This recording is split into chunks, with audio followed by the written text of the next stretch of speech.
tons of people outside today.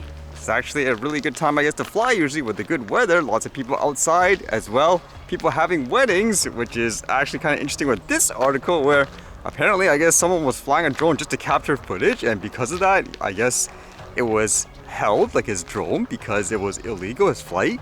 This one says, wedding drone flying illegally in Rajari seized, one held. It's kind of some interesting wording, and it makes you wonder, is there just too much, I guess, quote, hysteria when it comes to things like drones? This one says that J&K police on Saturday seized a videography-capable drone hovering in the forest area near Kasar Gala in Kalakote in Rajri district. Following initial moments of worry, it turned out to be a drone used during a wedding procession by a videographer who was later apprehended for using it in a no-fly zone.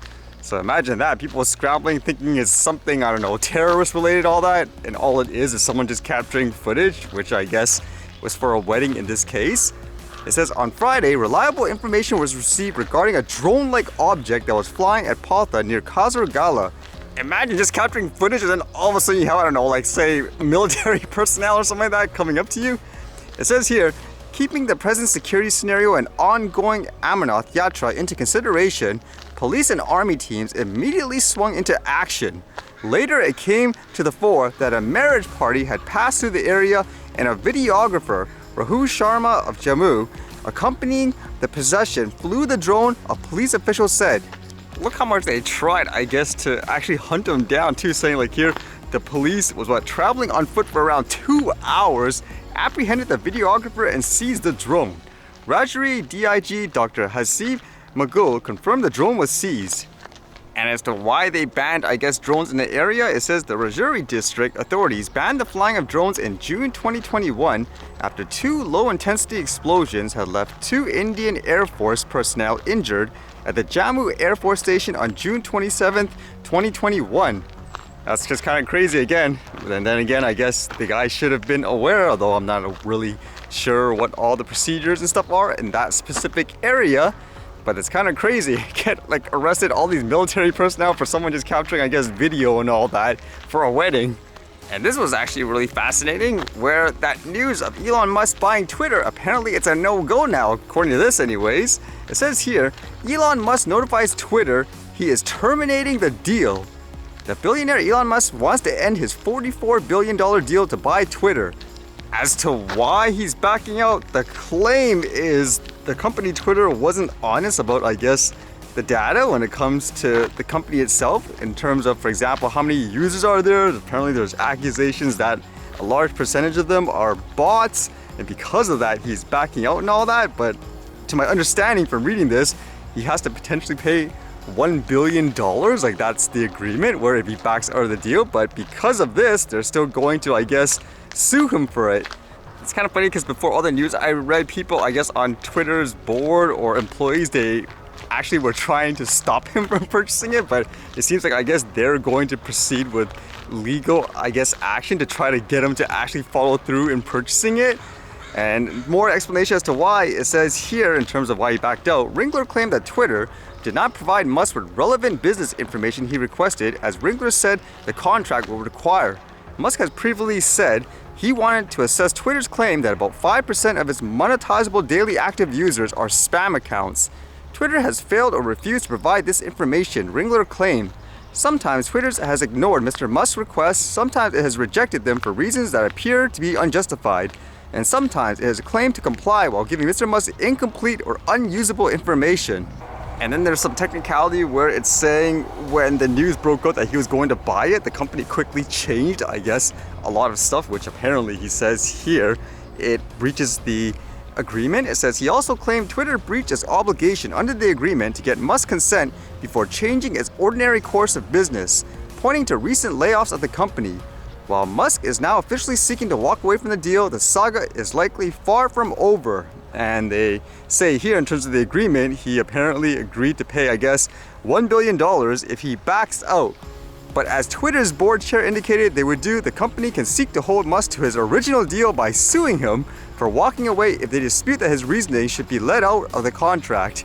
So it's kind of interesting to see how this works out afterwards. Again, with the polar, I guess, difference of before, oh, stop him from buying this, now is, no, you better follow through with this.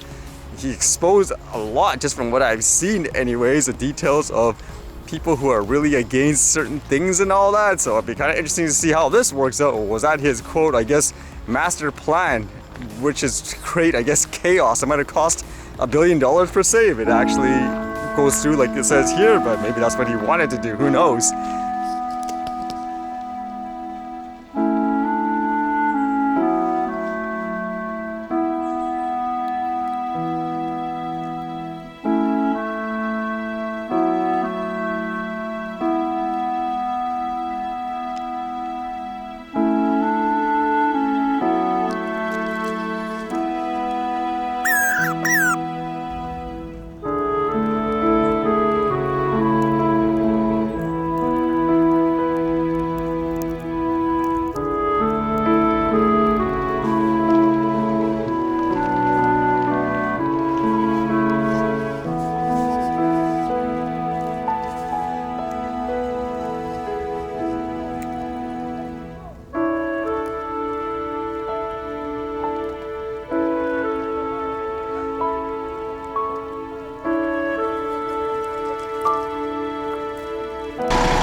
More like a protest and a parade by the looks of it.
Alright, see you guys later.